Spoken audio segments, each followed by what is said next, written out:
continuar con la palabra de Dios en el capítulo 7 de Mateo. Hemos estado aprendiendo de el Sermón del Monte, lo que Dios quiere para los habitantes de su reino, ¿verdad? Del reino de Dios. Acompáñenme a orar. Padre, seguimos clamando a ti por tu ayuda, Señor. Seguimos clamando para que tu poder, el poder del Espíritu Santo, sea manifestado a través de tu palabra. A través de tu bendita palabra, la cual tú dices que es viva y eficaz, que exponga lo que hay en nuestro corazón en este pasaje particular, para que podamos arrepentirnos y podamos conformarnos a tu voluntad en este aspecto de nuestro carácter, Señor. Para gloria de tu nombre en Cristo Jesús. Amén. Amén. Muy bien, antes de concluir, queremos también orar por los enfermos. Hay algunos enfermos. Nuestro hermano Javier está enfermo, Javier Rebolledo. Alguien más está enfermo. Hay personas que tienen enfermedades crónicas también que ya conocemos. Entonces, no sé si alguien más en este último fin de semana cayó en alguna enfermedad, pero oremos por ellos para que Dios obre su perfecta voluntad en cada uno de ellos. Padre, también ponemos delante de ti a cada uno de los enfermos de nuestra iglesia, Señor. Lo que conocemos a nuestro hermano Javier Rebolledo, oramos para que él y otros más que puedan estar enfermos, Padre, tú obres en su corazón. Primeramente les dé sabiduría para que ellos puedan entender el propósito ante esta circunstancia. Que ellos puedan glorificarte con su actitud y con su reacción ante esta circunstancia.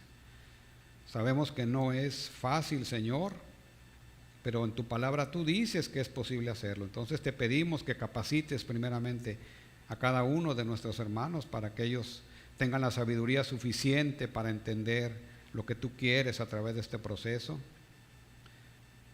para que tú los santifiques más, para que tú los lleves a depender más de ti, Padre. Pero también que tu perfecta voluntad se cumpla en cada uno de ellos, y si es tu voluntad que se sanen, Padre, sin complicaciones, que así sea, que tu nombre sea glorificado con ellos, Padre. En Cristo Jesús te lo pedimos. Amén. Amén. Muy bien, pues vamos al capítulo 7 del Evangelio de Mateo. Empezamos hoy el capítulo 7, y la prédica de hoy se titula La manera correcta de juzgar. Bien, la manera correcta de juzgar. Los Juegos Olímpicos son uno de los acontecimientos, como todos sabemos, más importantes del mundo, acontecimientos deportivos. En 1996, estos Juegos Olímpicos tuvieron lugar en la ciudad de Atlanta, Georgia, en Estados Unidos. Los Juegos Olímpicos de Atlanta quedaron marcados por un evento, un atentado bomba, en el cual murieron 2 personas y 111 resultaron heridas. Richard Jewell, guardia de seguridad, ahí en uno de los parques donde se desarrollaba este acontecimiento, fue el primero que sospechó, que descubrió, que alertó sobre una bolsa que él consideró con un contenido sospechoso. Era medio obsesivo este Richard Jewell en estas cuestiones de seguridad. Entonces, debajo de una banca estaba este paquete, esta bolsa, que resultó que era la que contenía la bomba precisamente, la cual minutos después fue la que hizo explosión. Pero él alertó, y al haber alertado, eso implica salvar vidas. Y cuando todo se salió a los medios, ¿verdad? Porque eso fue en cuestión de segundos que los medios tomaron nota de este asunto, él fue inicialmente tratado como héroe. Sin embargo, durante las investigaciones para dar con los responsables de este atentado, que fueron asignadas inicialmente al FBI, particularmente en la ciudad de Atlanta, pues imagínense la presión que tenía el FBI para que pronto fuera esclarecido este asunto y evitar mayores riesgos. Bueno, entre esto, ¿verdad? Esta presión que tenía la autoridad para resolver rápido este asunto y a través de diferentes elementos circunstanciales durante la investigación, estos apuntaron hacia el guardia de seguridad. Bueno, cuando un agente del FBI filtra este dato a una reportera de un periódico local, ávida de fama, imagínense la primicia en ese acontecimiento, ávida de fama, la manera como se trata esta información a través de esta reportera y del medio local, hacen aparecer al guardia de seguridad como sospechoso. Y bueno, sale a los medios, ¿verdad? Y esto fue suficiente para que la opinión pública rápidamente, ¿verdad?, lo señalara y prácticamente lo juzgara como culpable. El punto es que en no pocas ocasiones, sin tener los elementos suficientes y necesarios a la mano, somos rápidos para señalar, ¿cierto? Somos rápidos para juzgar. Bien, este caso no fue la excepción. Estamos listos para señalar las faltas de otros. Y mientras más rápido, mejor. Bueno, en el cuerpo de Cristo, en la iglesia, hay hermanos que fallan. Hay hermanos que cometen falta. Hay hermanos que caen bajo pecado. ¿Quién no ha caído bajo pecado en todo caso? Bien, eso es una realidad en cada iglesia local. La pregunta es, ¿cómo has de juzgar el asunto cuando te enteras de que un hermano ha cometido una falta o ha pecado? ¿Cómo? ¿Cómo vas a tratar el asunto? ¿Qué juicio te vas a hacer en tu corazón con respecto al hermano? Tú en lo particular hazte esa pregunta, pero también como iglesia es necesario hacernos esa pregunta.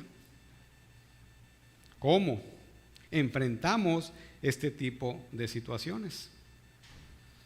Y pregunto, ¿cómo enfrentamos? Porque lo hemos hecho. ¿Eres rápido para señalar? ¿Eres rápido para juzgar? Son preguntas fuertes.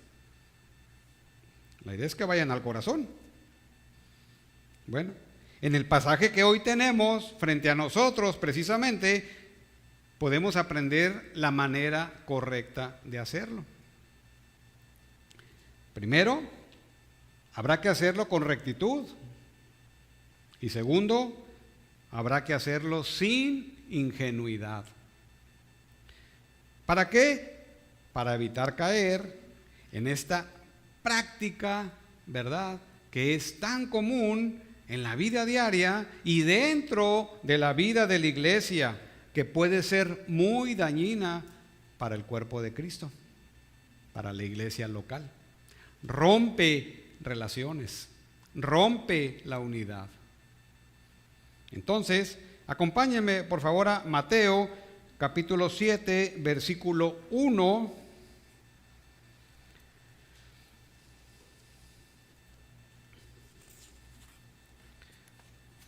Dice la palabra de Dios: no juzguéis para que no seáis juzgados, porque con el juicio con que juzgáis seréis juzgados, y con la medida con que medís, os serás medido. ¿Y por qué miras la paja que está en el ojo de tu hermano y no echas de ver la viga que está en tu propio ojo? ¿O cómo dirás a tu hermano: déjame sacar la paja de tu ojo, y he aquí la viga en el ojo tuyo? Hipócrita, dice el Señor. Saca primero la viga de tu propio ojo y entonces verás bien para sacar la paja del ojo de tu hermano. No deis lo santo a los perros, ni echéis vuestras perlas delante de los cerdos, no sea que los pisoteen y se vuelvan y os despedacen. El pasaje parece bastante claro, ¿verdad? Y no creo que amerite mucha explicación. La cosa es cómo lo tomamos. El Señor nos está hablando a nosotros. El Señor, recuerden, está formando el carácter del habitante del reino de los cielos, del discípulo de Cristo, del creyente, pues, del que es creyente y viene a la iglesia local y forma parte del cuerpo de Cristo. Entonces, ¿cómo juzgamos de una manera correcta? Número 1 es hacerlo con rectitud. Y hacerlo con rectitud me refiero a hacerlo de una manera moralmente justa y recta. Y eso implica ver primero nuestro carácter antes de dar el siguiente paso. De una manera con rectitud. Entonces, para hacerlo con rectitud necesitamos considerar 3 elementos que vienen aquí en el pasaje. Y ese primer elemento es, 1, ser cauteloso. Versículo 1, versículo 2. No juzguéis para que no seáis juzgados, porque con el juicio con que juzgáis seréis juzgados, y con la medida con que medís os será medido. Y esa medida con que medís es como la medida que se usa en los mercados, ¿verdad? Que vas y deme 3 kilos de manzana, y bueno, esa es la medida, ahí pones tus manzanas y ahí le calculas más o menos 3 kilos, ¿verdad? Siempre nos sobra, nos falta, pero entonces tiene esa interpretación. O sea, ¿qué vas a usar para medir? Entonces, lo que tú uses para medir, con eso mismo tú vas a ser medido. Interesante, ¿no? Tú vas a ser medido. Entonces, lo primero que hay que aclarar aquí, porque luego este pasaje se sale de su contexto. El Señor Jesús no está prohibiendo el juzgar una situación dada. Porque luego en algunas iglesias, llamadas evangélicas, ¿verdad?, se usa este pasaje para no cuestionar nada ni a nadie. No juzguéis ni cuestionéis al ungido, es una frase que yo escuché frecuentemente antes de estar aquí en Gracia y Paz. Y entonces, ¿qué sucede con esa enseñanza? Que nadie dice nada, que nadie juzga nada, y todo pasa. Entonces, no es el sentido de este pasaje. No juzguéis para que no seáis juzgados. Ahora, es decir, lo que está tratando el pasaje es que si vas a juzgar, hazlo bien, no de la manera incorrecta. En otros pasajes, el Señor nos llama a juzgar, nos llama a evaluar, nos llama a discernir diferentes situaciones que se pueden dar en una iglesia local, que se pueden dar en el cuerpo de Cristo. Por ejemplo, debemos juzgar con discernimiento. ¿Y qué quiere decir discernimiento? Juzgar con discernimiento. Pues en lenguaje muy coloquial es ponte trucha lo que estás escuchando y fíltralo a través de la palabra. Dice Juan 7:24, no juzguéis según las apariencias, sino juzgad con justo juicio. A lo que quiero llegar aquí es que el Señor Jesús no está prohibiendo juzgar, sino hazlo como yo te voy a decir. ¿Sí? Por ejemplo, juzgar el pecado.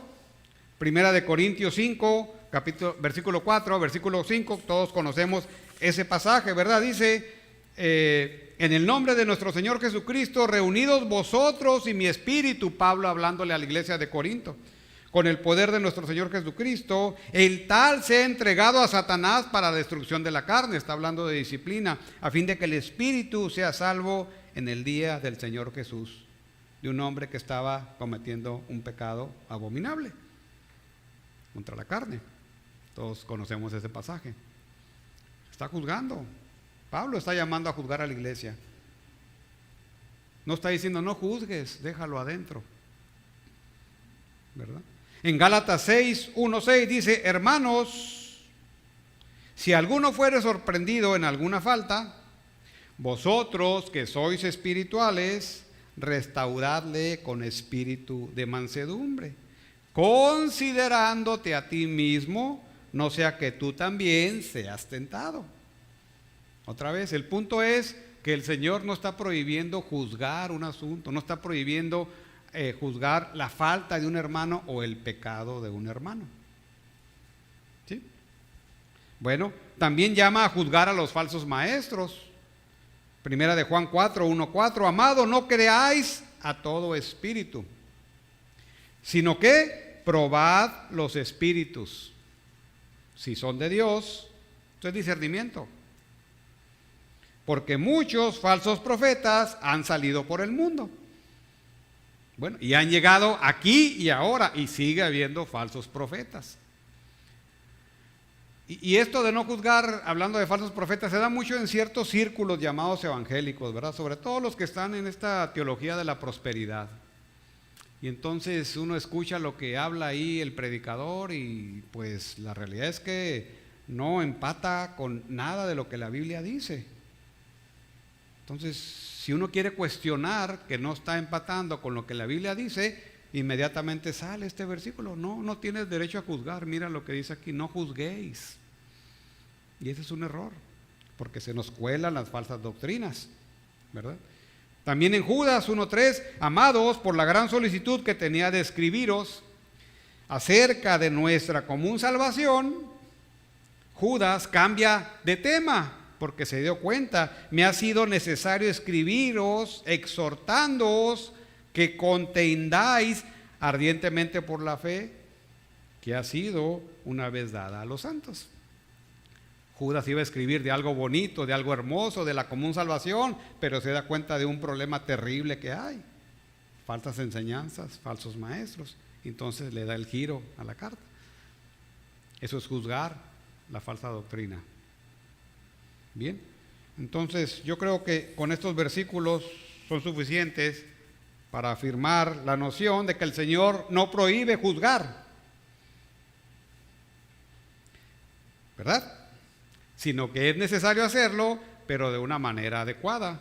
Entonces, si no lo hacemos adecuadamente, no juzgamos ni los falsos maestros, ni el pecado, ni tendremos discernimiento apropiado. Ahora, ¿qué es lo que no debemos hacer? Juzgar apresuradamente. No juzguéis para que no seas juzgados, porque con el juicio con que juzgáis seráis juzgados, y con la medida con que medís os serás medido. ¿Eso de qué habla? ¡Ey! Calmado. No te lances antes de meditar primero. ¿Qué vas a hacer? No te apresures a emitir un juicio sobre el hermano. Porque se van a ir dando cuenta en el pasaje que la carga no está en tanto hablando de un hermano que peca, sino del que va a juzgar el asunto, que es muy diferente. ¿Sí? Se está poniendo la carga en el que va a ir y se va a apresurar a juzgar. Y eso es lo que el Señor quiere enseñarnos de una manera apropiada. Entonces, porque si nos apresuramos, dice el Señor, bueno, el Señor no se apresura, hablando de nosotros, pues, hacerlo de una manera incorrecta es como decir, te estás juzgando tú mismo. Porque como tú lo haces y bajo el estándar que tú lo vas a hacer, ese mismo estándar se va a aplicar a ti. ¿Sí? Con tu juicio y tu medida. Eso se va a aplicar a ti. Y entonces, ¿cómo vas a salir? Pues mal. Porque para empezar, tu base de juicio está mal. ¿Sí? Por eso, entonces, debemos tener cautela. Debemos ser cautelosos. Cautelosos me refiero, no tener miedo, sino pensar detenidamente lo que vamos a hacer, actuar con prudencia, tener toda la información, ver nuestro carácter, cómo estamos nosotros.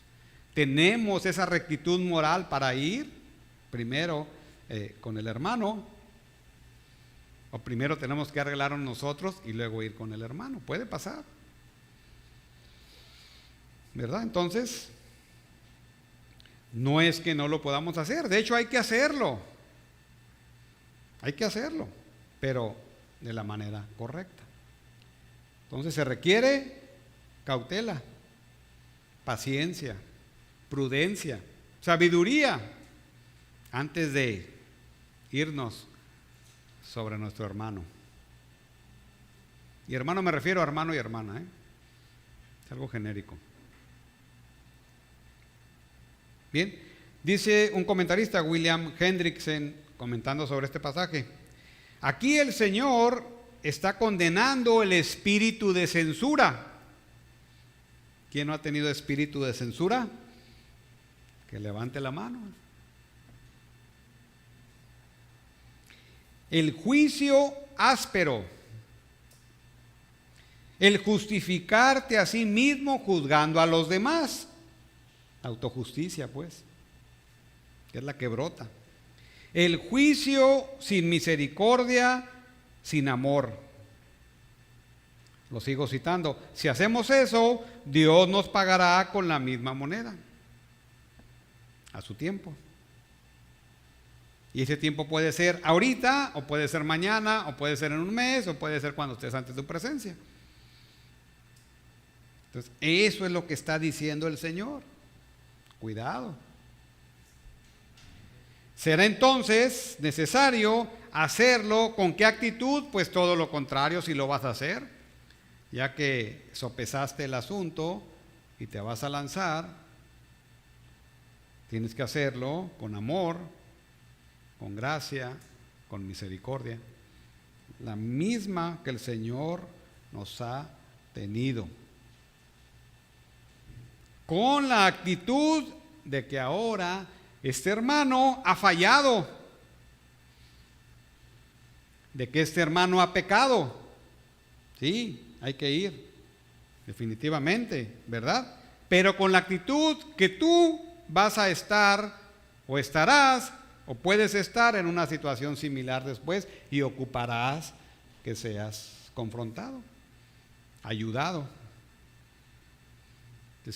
Es como decir, ahorita es él, pero luego seré yo. Y eso ya como que, ay, espérame, ¿verdad? Ya nos hace ser más cautelosos. Pero a veces somos muy arrebatados y rápido vamos y emitimos juicios de una manera incorrecta. No, eso no debería de ser. ¿Sí? Entonces, ¿qué hacemos?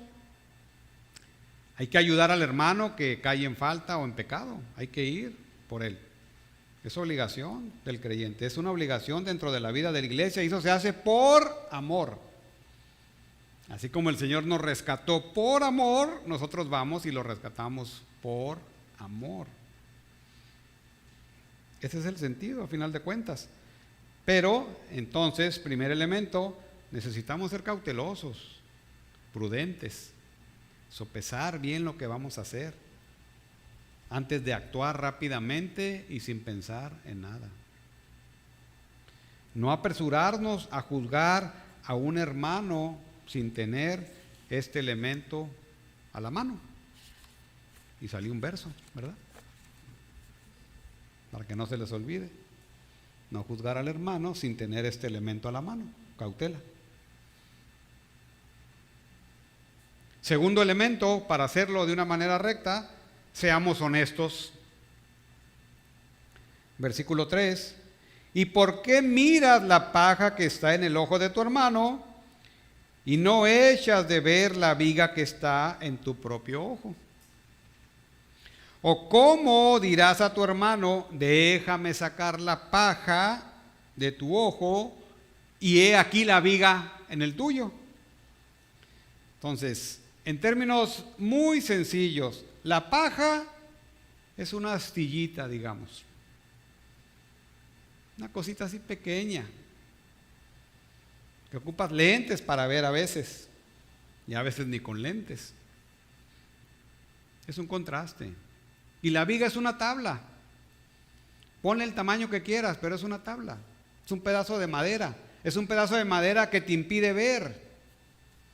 Y al final de cuentas puede ser una madera que ajuste a la cara o puede ser un tablón que corre todo este edificio. No importa, te impide ver. El punto aquí es el contraste entre una cosa tan pequeñita y una cosa más grandota. La paja y la viga o la madera. Entonces, la pregunta es, ¿cómo es posible ver algo si tenemos enfrente una tabla que nos obstruye la visión? Parece algo obvio, ¿verdad? Entonces, ¿es posible o no es posible? Pues la respuesta, para algunos a lo mejor van a decir que sí, ¿verdad? Porque no falta, pero realmente no es posible, ¿verdad? Y aún más, ¿cómo pudiéramos sacar una astillita tan pequeña del ojo de un hermano teniendo nosotros una tabla enfrente?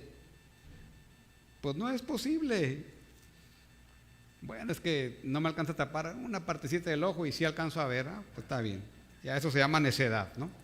Entonces, pero raya en lo absurdo hacerlo de esa manera, ¿no? Ya quisiera ver yo a un oftalmólogo, ¿verdad? Operando con un par de tablas en los ojos para sacar esa astillita. ¿Cuándo la va a poder sacar?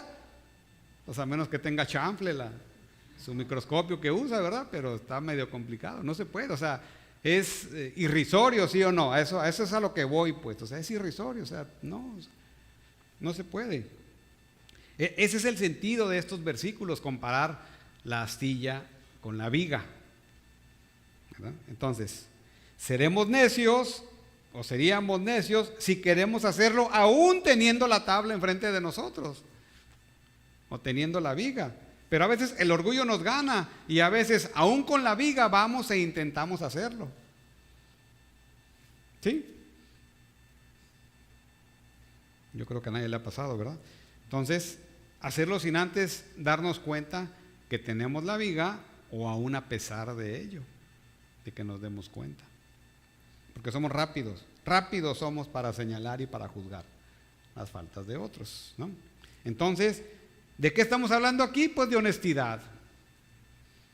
Sé honesto para admitir que tienes una tabla enfrente de tus ojos y no vas a poder hacer eso que le quieres hacer a tu hermano. No le vas a poder quitar la astilla hasta que no te quites tu tabla de los ojos. No, es que la tabla tiene 2 hoyitos en medio. Bueno, ok, está bien. Sí, porque luego así somos, ¿verdad? O sea, damos argumentamos con argumentos que no son válidos, pero para ganar nuestra posición. No, el Señor no quiere eso. Es algo muy sencillo. Quiere honestidad en nosotros. Quiere honestidad en ti, de realmente examinarte y ver si primero la tabla te va a permitir ver, valga la redundancia. ¿Sí? Entonces, la paja en este pasaje no es el problema primario, es la viga, es la tabla. En nuestro ojo. Necesitas darte cuenta de ello. El juzgar inapropiadamente a un hermano en la iglesia, a final de cuentas es lo que importa, puede generar muchos problemas. El cuerpo de Cristo sufre y se puede dividir. Eso es lo que el Señor no quiere. Por eso nos enseña, instruye a sus discípulos en este asunto que pareciera así como que de la vida diaria, pues, o sea, hacemos juicios y señalamos, tal vez diariamente, y a veces ni cuenta nos damos. Eso sí, cuando queremos resaltar nuestra autojusticia, claro que lo gritamos a los 4 vientos. Mira cómo es aquel, mira ya lo que hizo, ¿verdad? Ese no es el carácter de un habitante del reino de los cielos, de un discípulo de Cristo. Entonces, es fácil ver las fallas en otros. Ese es el mensaje. Aún las fallas más pequeñitas, porque luego como que tenemos vista de microscopio electrónico, pequeñísimas fallas, es fácil verlas, sin ver nuestras propias y grandotas fallas. Entonces, ¿notan la diferencia? El contraste que hay aquí, lo que el Señor nos está enseñando. Antes de fijar en la milimétrica falla de tu hermano, primero examina a ver si no tienes una falla grandota en ti. Y entonces sí. Bien, entonces, una vez que estamos seguros que no hay tabla, entonces vamos con el hermano. Y de nuevo, ¿verdad? Con misericordia, con gracia y con amor, vamos y ayudamos y rescatamos a nuestro hermano que ha fallado, que está en pecado. Entonces, este segundo elemento de honestidad es fundamental. Y eso a veces nos cuesta, pero hay que hacerlo. Tercer elemento, seamos íntegros. Entonces, ¿qué necesitamos para juzgar rectamente? Necesitamos, ¿verdad? Calma. Necesitamos honestidad. Y necesitamos ser íntegros. Dice el versículo 5, hipócrita, dice el Señor. Saca primero la viga de tu propio ojo y entonces verás bien para sacar la paja del ojo que está en tu hermano.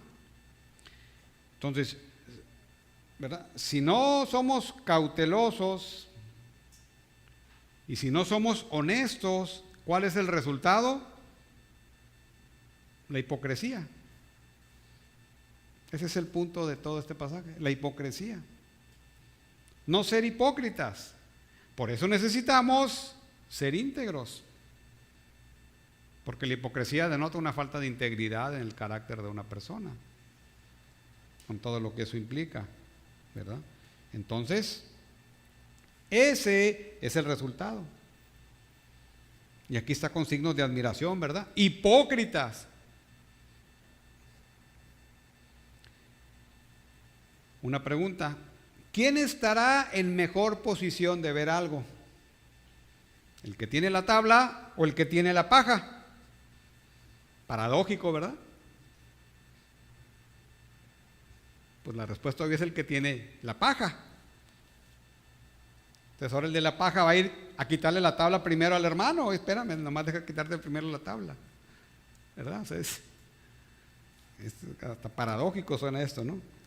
Bien, entonces primero necesitamos asegurarnos de nuestra integridad, de que seamos íntegros cuando vamos a tratar con un hermano, despojarnos de toda hipocresía. Eso significa, primero, que saca la viga de tu propio ojo. Y entonces sí, ¿qué dice aquí? Ve a sacar la paja de tu hermano. Entonces, el mismo pasaje afirma la idea de que Jesús no está prohibiendo juzgar los asuntos, sino primero que el juzgador se examine y luego ir por el hermano. Entonces, ¿qué se asoma aquí? El tema de la disciplina en la iglesia.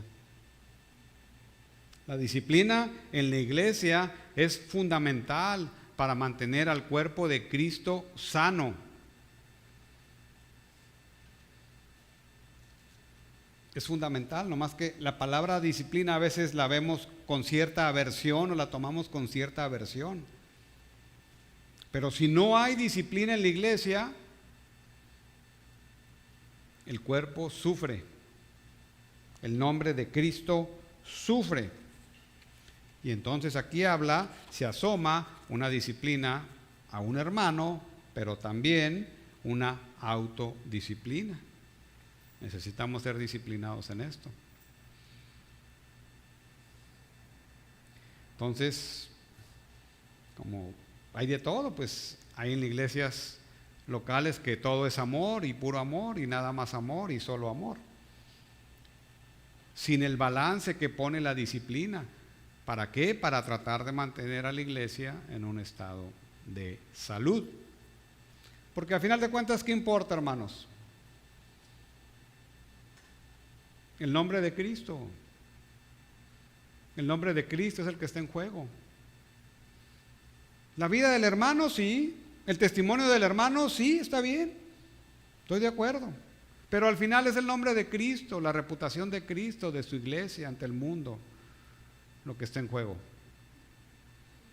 Y si no lo hacemos de la manera correcta, la iglesia sufre, la iglesia se enferma, la iglesia da mal testimonio y el nombre de Cristo es vituperado por nuestra causa. ¿Y qué hacemos a veces? Participamos nosotros cuando hacemos las cosas de manera incorrecta, en ese concepto que me impactó ahora en el retiro de matrimonios, que yo no había pensado, que es difamar el nombre de Cristo. A veces contribuimos con nuestra conducta a difamar el nombre de Cristo, y eso se escucha feo, ¿verdad? Se escucha feo y no debiera ser. Entonces, si ya estamos listos, ¿verdad? Nos enteramos de un asunto, hay que ir con el hermano a ayudarle en su falta, a restaurarlo. Con amor, con gracia, con misericordia. ¿Cómo se hace? Como ya muchos de ustedes saben. Aplica Mateo 18. Ve tú solo con tu hermano. Sé cauteloso, sí. Sé honesto, sin duda. Sé íntegro, indispensable. O sea, no vas a ir a confrontar a un hermano estando bajo el mismo pecado que vas a ir a confrontar. Pues no. Primero hay que quitar la viga y luego vamos y quitamos la paja. Entonces, en general, el Señor no está hablando de no confrontar el pecado. Es necesario hacerlo en la iglesia local, pero de la manera correcta, juzgar correctamente. Entonces vas con el hermano. No le vas y le cuentas a otros para que se haga chisme. No, es que ya hablé con fulano y a ver, me dijo esto. Y yo ya hablé con el otro. Y yo ya hablé con aquel. Y el hermano ahí sigue. No, ese es un error.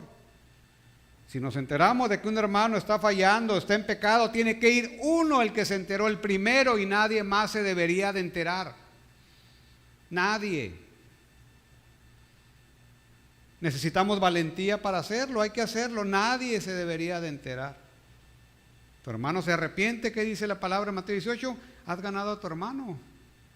Gloria a Dios por ello. Pero ¿qué hacemos a veces? Ya le conté a Pedro, le conté a Juan, le conté a Juanita, y el hermano sigue ahí. No, hermanos, no. Tiene que ir uno personalmente, sin que nadie se entere. Vas con el hermano, no se arrepiente, ahora sí, a ver, Pedrito y Juanita, vengan por favor, vamos a ir con el hermano porque él ya lo exhorté y no se ha arrepentido. Bueno, pues van y hablan con él, con amor, con gracia, con misericordia, o con ella. ¿No se arrepiente? Entonces sí, ven, habla con los ancianos y dilo a la iglesia. ¿Y para qué lo vas a decir a la iglesia? Para que la iglesia tenga cuidado de él, para que la iglesia lo busque, para que la iglesia lo exhorte, para que la iglesia lo anime y sea ¿qué? Restaurado. Entonces no se arrepiente, se tiene que ir de la iglesia, como este de 1 Corintios 5. Y si es un verdadero creyente, Dios va a tratar con él fuera de la iglesia y lo va a regresar remasterizado. Ese es el objetivo de la disciplina, hermanos. Es el amor, la motivación, no es el juzgar. Pero no lo debemos hacer de una manera inapropiada. Juzgar rectamente, con rectitud. Entonces, yo creo que ahora todos ustedes pueden estar en la posición de afirmar de manera categórica lo que ya comenté al principio. El Señor no está prohibiendo juzgar. Nos está enseñando cómo lo debemos hacer de una manera correcta por el bien de la iglesia. por el bien del reino de los cielos. ¿Sí? Hacerlo de la manera correcta es hacerlo entonces rectamente, con estos tres elementos: cautela, honestidad e integridad. Ahora, no solo debemos juzgar de una manera recta, sino que en ocasiones, por el temor de no hacerlo de una manera correcta, nos podemos ir entonces al otro extremo. ¿Y cuál es el otro extremo? No juzgar nada, no hacer nada, dejar pasar todo. Y entonces, ¿qué sucede con la iglesia? Entre la iglesia y el mundo no hay ninguna diferencia. Y no la hay. Ese es el riesgo. Dejamos pasar todo. Es el otro extremo. Entonces, la segunda manera de juzgar correctamente es hacerlo sin ingenuidad. Dice el versículo 8: no deis lo santo a los perros, ni echéis vuestras perlas delante de los cerdos. Perdón, versículo 6. No sea que las pisoteen y se vuelvan y os despedacen. Aquí hay un balance, hermanos, es lo que quiero que vean. Hay un balance entre juzgar y no juzgar. Entonces, ¿qué debemos hacer? Juzgar de la manera correcta, pero no irnos al extremo de no juzgar. Eso es lo que trata de hacer el Señor aquí, establecer ese balance, ¿verdad? Y utiliza este pasaje para ello, utiliza este versículo para ello. Entonces, este versículo está hablando, ¿verdad?, de cuando yo me refiero a hacerlo sin ingenuidad, me refiero a alguien ingenuo.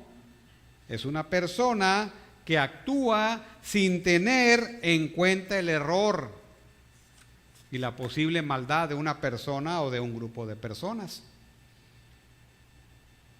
En parte eso implica el concepto de ser ingenuo. Eres muy ingenuo. No estás viendo lo que está diciendo. No estás viendo lo que está pasando. No estás viendo cómo está actuando. No seas ingenuo, ¿verdad? Si decimos.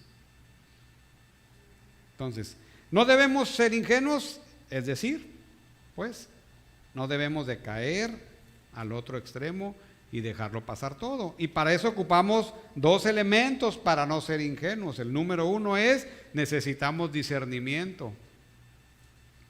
Versículo 6: no deis lo santo a los perros, ni echéis vuestras perlas delante de los cerdos. Qué pasaje duro, ¿verdad? No deis lo santo a los perros, ni echéis las perlas a los cerdos. Bueno, ¿cuántos de aquí han tenido una perla? O dos, porque aquí es plural, perlas. Y si ahorita son caras, pues en ese tiempo era lo más valioso de lo valioso, lo más lujoso, más que un diamante. Dice: no deis ni echéis las perlas a los cerdos. Interesante, ¿verdad? Entonces, si se fijan aquí, un comentarista ve esta imagen de que se mueve de lo santo a lo valioso. O sea, no deis lo santo ni las perlas. O sea, de lo santo a lo valioso es el movimiento aquí. Hay algo santo y hay algo valioso, sumamente valioso. La palabra santo, cuando se refiere aquí, no des lo santo, se refiere al mensaje del reino de Cristo, al mensaje del reino de los cielos. Se refiere al final a las verdades contenidas en el Evangelio. Al Evangelio, a final de cuentas. Perlas relata un comentarista relata con respecto a las perlas. Las perlas eran lo más valioso en ese tiempo. De hecho, más valioso que los diamantes, y era considerado el artículo más lujoso. No había nada más como una perla en términos de lujo y valor. Y ahora va uno a Las Vegas, no sé si alguna vez, bueno, fueron. Y uno puede ir ahí a una de las tiendas que hay y comprar una perlita que no es tan cara, ¿verdad? Sí, ¿verdad? Estoy en lo correcto, ¿no? No sé si lo soñé o lo hice, pero algo vagamente me acuerdo, ¿verdad? Una perlita, ¿verdad? Y que no es tan cara. Es la única perla que yo he visto en mi vida, porque no he visto más. Entonces, aquí el punto es que uno puede comprar esas perlas ahí en Las Vegas, pero aquí en este contexto histórico era así como que tenías que venderlo todo para poder comprar una perla en ese tiempo. O sea, era algo sumamente valioso, pues. Es lo que quiere enseñarnos el Señor. Entonces, se asemeja a la parábola, ¿se acuerdan la parábola de la perla de gran precio? ¿Verdad? Ahí en Mateo 13, que encuentra una perla, un campo, una perla, y va y vende todo para obtener la perla. Es algo sumamente valioso, superlativamente. Entonces, vean el contraste entre lo santo y lo valioso, y entre perros y cerdos. Qué imagen, ¿no? Dice otro comentarista, Derek Kiner, dice, los perros y los cerdos eran considerados animales inmundos. De hecho, los judíos no comen carne de cerdo hasta ahora. Se pierden las colitas de cerdo, ¿verdad? Los tacos de carnitas, todo eso, hasta ahora no comen. No tenían aprecio por las cosas valiosas. Los cerdos comían las comidas más viles y los perros eran carroñeros y llegaban a comer sangre humana. Los perros vagabundos gruñían o ladraban a quienes les arrojaban comida, tanto como a quienes los ignoraban. O sea, eran animales salvajes. No tanto como los perritos que hoy conocemos, ¿verdad? Hay algunos medio salvajes, pero no estaban domesticados como hoy los conocemos.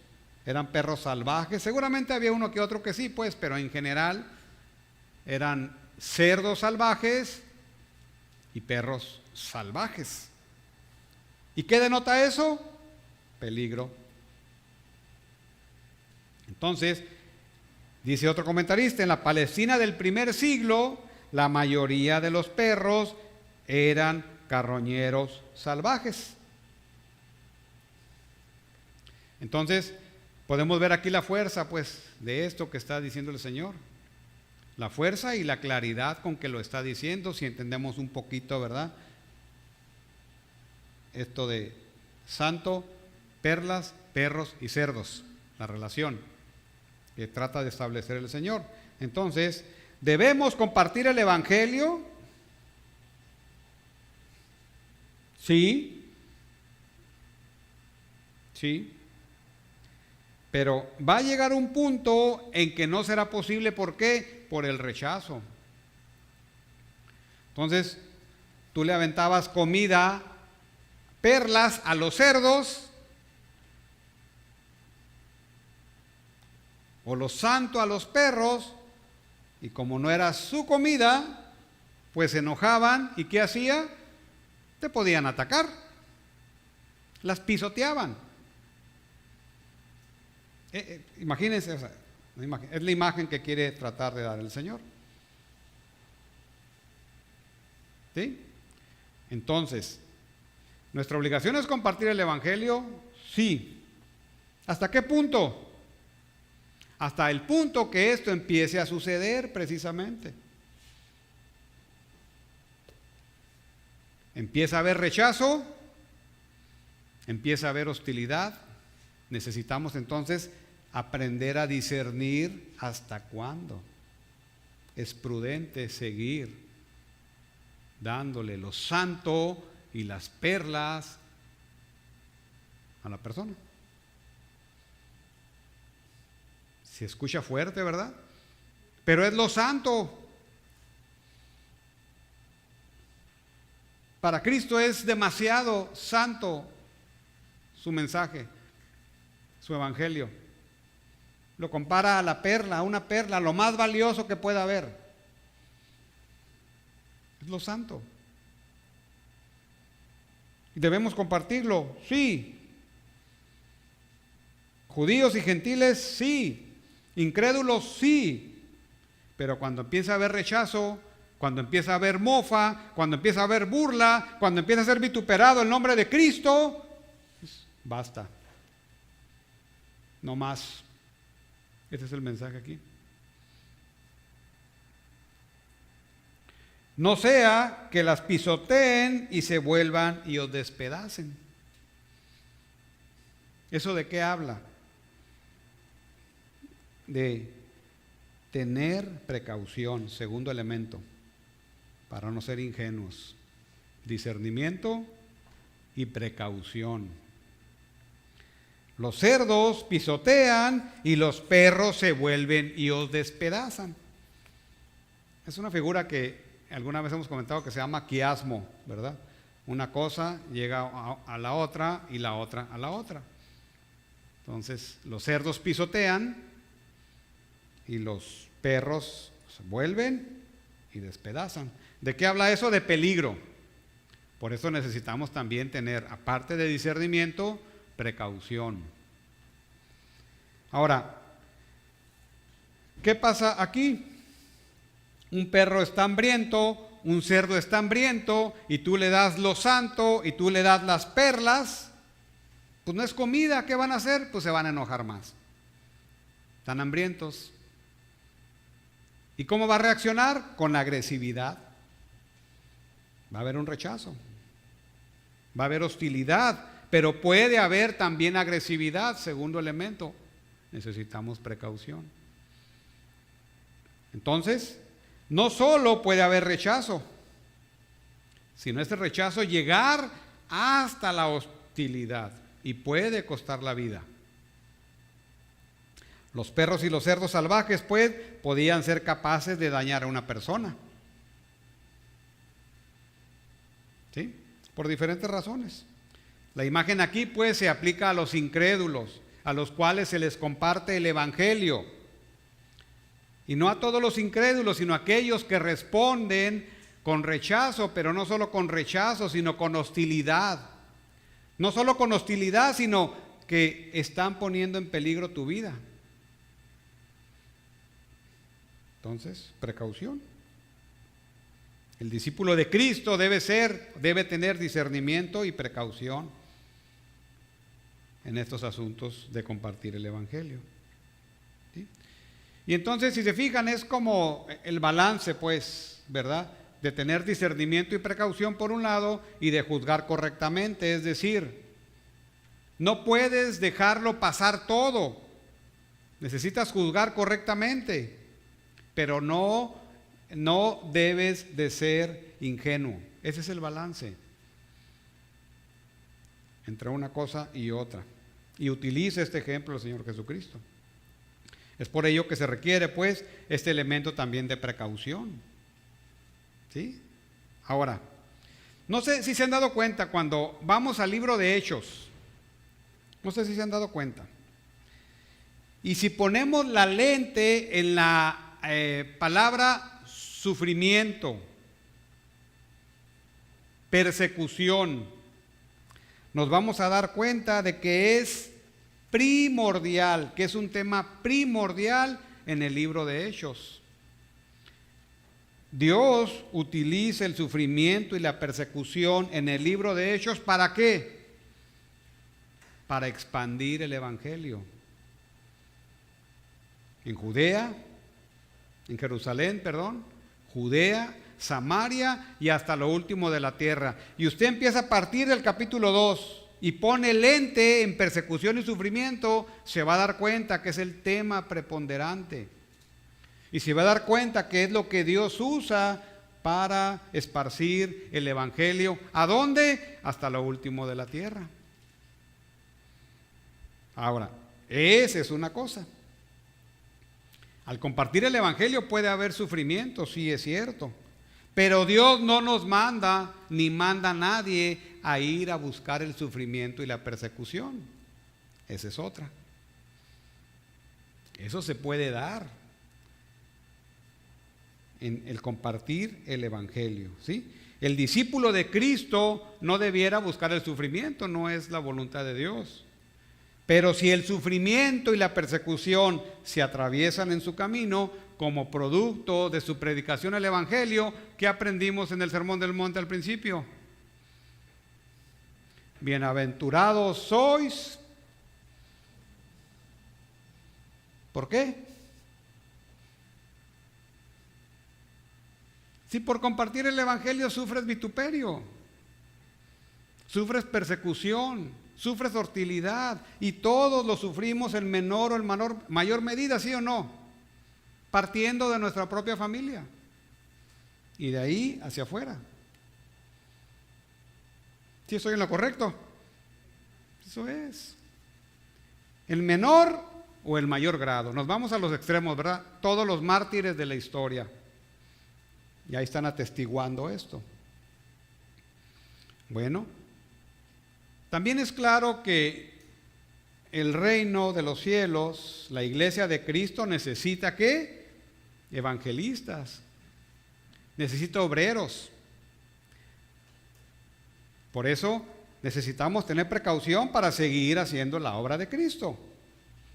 Pero reitero, si el sufrimiento y la persecución se atraviesan, bueno, pues hay que enfrentarla con valor, con valentía, como nuestras generaciones anteriores. Y por eso es bueno que recurra al libro de Hechos y ponga la lente ahí y aprender de esos hombres el valor y la valentía, la convicción de predicar el Evangelio, como sea, donde sea y con quien sea. Bien, entonces, hermanos, no necesitamos ser ingenuos, tener discernimiento y tener precaución y seguir en la obra de Cristo.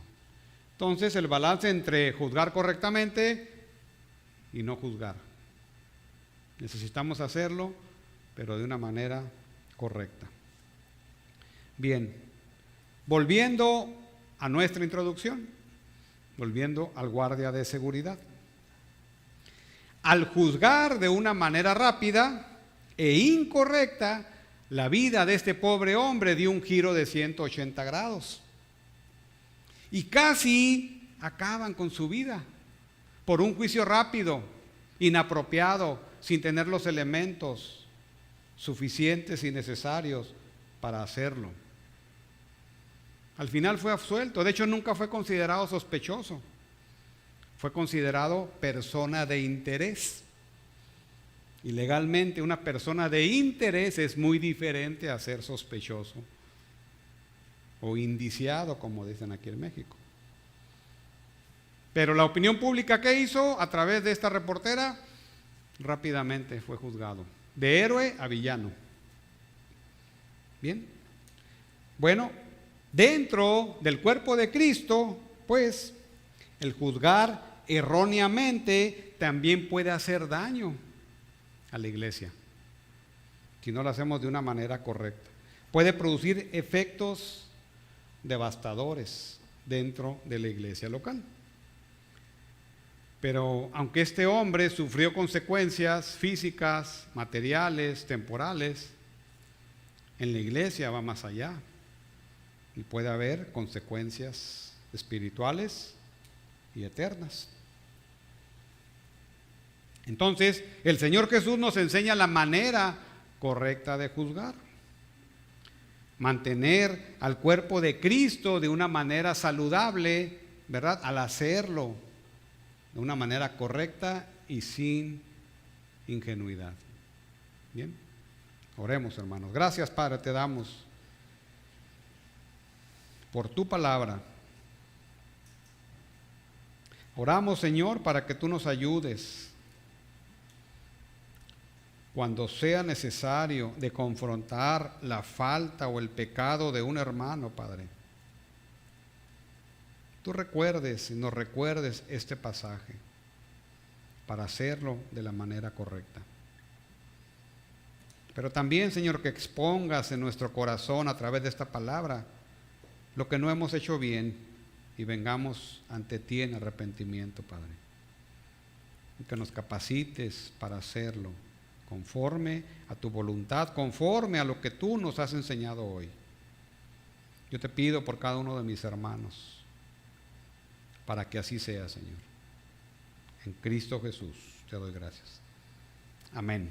Amén.